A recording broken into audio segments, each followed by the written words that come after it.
NDA ఉపరాష్ట్రపతి అభ్యర్థి nomination దాఖలు చేశారు. ఇప్పుడు ఆ లైవ్ చూద్దాం. मंत्री और बीजेपी के राष्ट्रीय अध्यक्ष जेपी नड्डा जी और एनडीए के भी सदस्य और मंत्रीगण उपस्थित हैं.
రైట్గా ఎన్డీఏ ఉపరాష్ట్రపతి అభ్యర్థిగా రాధాకృష్ణన్ అయితే నామినేషన్ దాఖలు చేశారు. మొత్తం 4 సెట్ల పత్రాలతో ఆయనైతే నామినేషన్ పత్రాలు అయితే అందజేయడం జరిగింది. సో మొత్తం 20 మంది మద్దతుదారులతో మొదట ఆయన నామినేషన్ దాఖలు అయితే చేయడం జరిగింది.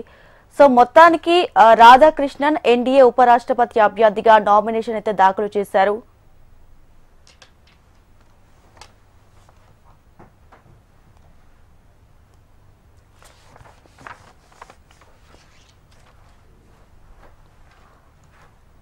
ఎన్డీఏ ఉపరాష్ట్రపతి అభ్యర్థిగా సిపి రాధాకృష్ణన్ నామినేషన్ దాఖలు చేశారు.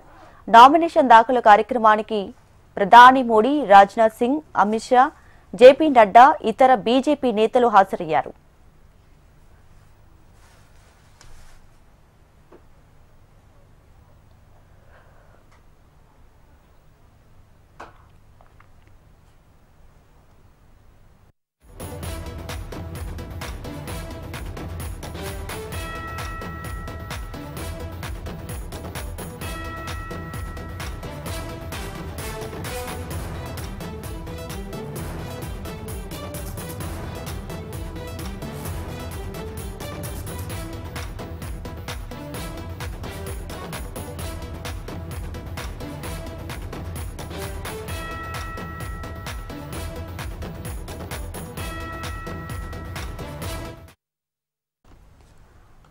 ఎన్డీఏ ఉపరాష్ట్రపతి అభ్యర్థిగా సిపి రాధాకృష్ణన్ నామినేషన్ దాఖలు చేశారు.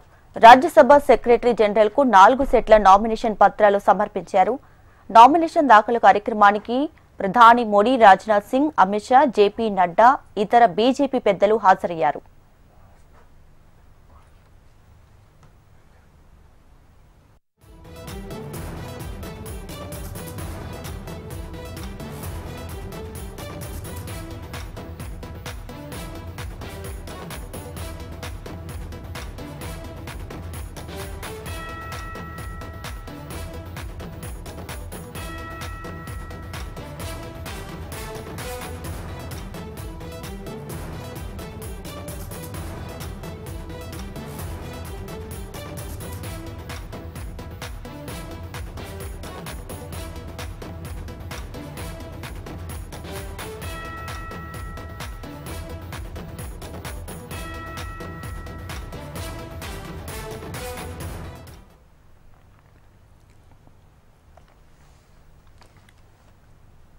రైట్గా మొత్తానికి ఎన్డీఏ ఉపరాష్ట్రపతి అభ్యర్థిగా సిపి రాధాకృష్ణన్ పేరైతే బీజేపీ ఖరారు చేసింది. సో ఈ నేపథ్యంలో ఈ రోజు సిపి రాధాకృష్ణన్ నామినేషన్ అయితే దాఖలు చేశారు. రాజ్యసభ సెక్రటరీ జనరల్ కు 4 సెట్ల నామినేషన్ పత్రాలైతే సిపి రాధాకృష్ణన్ సమర్పించడం జరిగింది. సో రాధాకృష్ణన్ నామినేషన్ దాఖలు కార్యక్రమానికి భారత ప్రధాని నరేంద్ర మోడీ, అలాగే రాజ్నాథ్ సింగ్, అమిత్ షా, జేపీ నడ్డా, ఇతర బీజేపీ పార్టీ పెద్దలు కూడా హాజరవ్వడం జరిగింది.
రైట్గా ఎన్డీఏ ఉపరాష్ట్రపతి అభ్యర్థిగా సిపి రాధాకృష్ణన్ నామినేషన్ దాఖలు చేశారు. సో రాజ్యసభ సెక్రటరీ జనరల్ కు ఆయనైతే నామినేషన్ పత్రాలైతే అందజేయడం జరిగింది. మొత్తంగా 4 సెట్ల నామినేషన్ పత్రాలైతే సమర్పించడం జరిగింది. ఈ కార్యక్రమానికి ప్రధాని మోడీ, అమిత్ షా, జేపీ నడ్డా, ఇతర బీజేపీ పెద్ద నేతలు కూడా హాజరవడం జరిగింది.